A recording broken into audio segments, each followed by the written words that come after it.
வரைவு வாக்காளர் பட்டியலில் பெயர் இல்லாதவர்கள் என்ன செய்ய வேண்டும் என்பது பற்றி விளக்க இணைகிறார் சிறப்பு செய்தியாளர் Ranjith. Over to you Ranjith. உங்கள் பெயர் இல்லை என்றால் நீங்கள் முதலில் செய்ய வேண்டியது என்ன அப்படின்னு நம்ம பார்க்கும்போது ஃபார்ம் 6 அப்படின்னு ஒன்று இருக்குங்க. இந்த படிவம் 6 நீங்கள் பூர்த்தி செய்து அதனுடன் ஒரு உறுதிமொழி பத்திரமும் இருக்கும், அதாவது டிக்ளரேஷன் ஃபார்மும் இருக்கும்.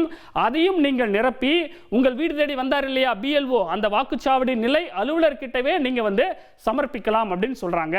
புதிய வாக்காளர்கள் ஏற்கனவே என்னுடைய பெயர் இருந்தது, ஆனால் தற்போது வரை வாக்காளர் பட்டியலில் இடம்பெறவில்லை அப்படின்னு சொல்பவர்களும் இனி அடுத்த சில நாட்களில் 18 வயது எனக்கு பூர்த்தியாக போகின்றது, நான் புதிதாக என்னுடைய பெயரை பட்டியலில் சேர்க்கணும் அப்படின்னு நினைக்கிறவங்களும் ஃபார்ம் 6 கொடுக்க வேண்டும்.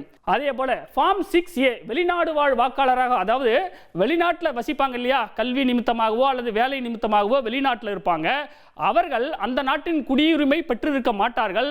மீண்டும் அவர்கள் கண்டிப்பாக இந்தியாவுக்கு திரும்புவார்கள். வருஷத்துக்கு ஒரு முறையா 2 முறையா வந்து போவாங்க, ஓட்டு போட கண்டிப்பாக வருவாங்க. அப்படி இருக்கக்கூடியவர்கள் பதிவு செய்யலாம். அவங்க ஃபார்ம் 6A கொடுக்கணும். பெயர் நீக்கம் செய்ய ஃபார்ம் 7 கொடுக்கணும்.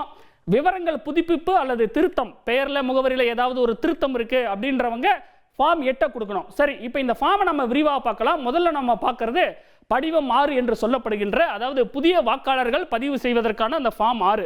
இந்த ஃபார்ம் 6ல பாருங்க, பிறப்பு சான்றிதழ் நீங்க கொடுக்கலாம், உங்களுடைய ஆதார் கார்டை கொடுக்கலாம், அல்லது 10, 12ஆம் வகுப்பு மதிப்பெண் சான்றிதழ் நீங்க அந்த ஏஜ் ப்ரூஃபாக நீங்க பயன்படுத்தலாம், அல்லது டிரைவிங் லைசன்ஸ் கொடுக்கலாம், அல்லது பாஸ்போர்ட் வச்சிருந்தீங்கன்னா உங்களுடைய பாஸ்போர்ட்டையும் நீங்க கொடுக்கலாம். குடிநீர் வரி செலுத்தியதற்கான சான்றிதழ் அல்லது எலக்ட்ரிசிட்டி கேஸ் கனெக்ஷன் பில்லை கூட நீங்க அட்ரஸ் ப்ரூஃபாக பயன்படுத்தலாம்.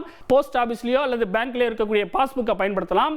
வருவாய்த்துறையின் நில ரெக்கார்டுகளை நீங்க பயன்படுத்தலாம். ரெண்டல் லீஸ் டீடுன்னு சொல்றாங்க இல்லையா, நீங்கள் குடியிருப்பதற்கான அந்த ஒரு வாடகை ஒப்பந்த பத்திரம் போட்டிருப்பீங்க உங்க வீட்டு உரிமையாளர் கூட, அதையும் நீங்கள் முகவரிக்கான ஒரு ஆதாரமாக கொடுத்து புதிய வாக்காளராக நீங்கள் பதிவு செய்து கொள்ளலாம். வெளிநாட்டில் வசிக்கக்கூடியவங்க சொன்ன இல்லையா, அவங்க கொடுக்க வேண்டியது ஃபார்ம் 6A. இந்த ஃபார்ம் 6Aல என்னென்ன தகவல்கள் பொதுவாக கேட்கப்படும் அப்படின்னு பாருங்க.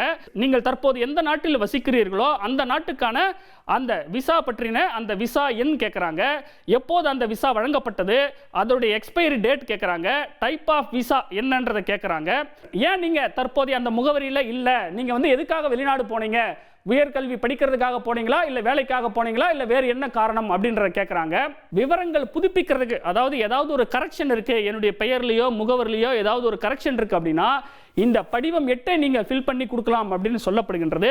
Water, electricity, gas connection bill, இந்த முகவரியில் ஏதாவது ஒரு சேஞ்ச் இருந்தா அதை கொடுக்கலாம். ஆதார் கார்டு கொடுக்கலாம், பாஸ்போர்ட் கொடுக்கலாம், கரண்ட் பாஸ்புக் கொடுக்கலாம், வங்கி அல்லது அஞ்சலக பாஸ்புக், வருவாய்த்துறையின் ரெக்கார்டுகளை நம்ம கொடுக்கலாம். ஏற்கனவே பார்த்தா மாதிரி மேற்கொண்டு பெயர் இல்லைன்னா இப்போ நம்ம சொன்ன இந்த விவரங்களை எல்லாமே இந்த ஃபார்ம்ஸை ஏதேனும் ஒரு ஃபார்மை நீங்க ஃபில் பண்ணி கொடுப்பதன் மூலமாக உங்களுடைய பெயரை மறுபடியும் பட்டியலில் சேர்த்துக் கொள்ளலாம். இனி செல்லும் இடமெல்லாம் செய்தி. தந்தி டிவியின் வாட்ஸ்அப் சேனலை ஃபாலோ பண்ணினா செல்ல இருக்கும் இடமெல்லாம் செய்தி. இதோ QR கோட், இப்பவே ஸ்கேன் பண்ணுங்க, ஃபாலோ பண்ணுங்க.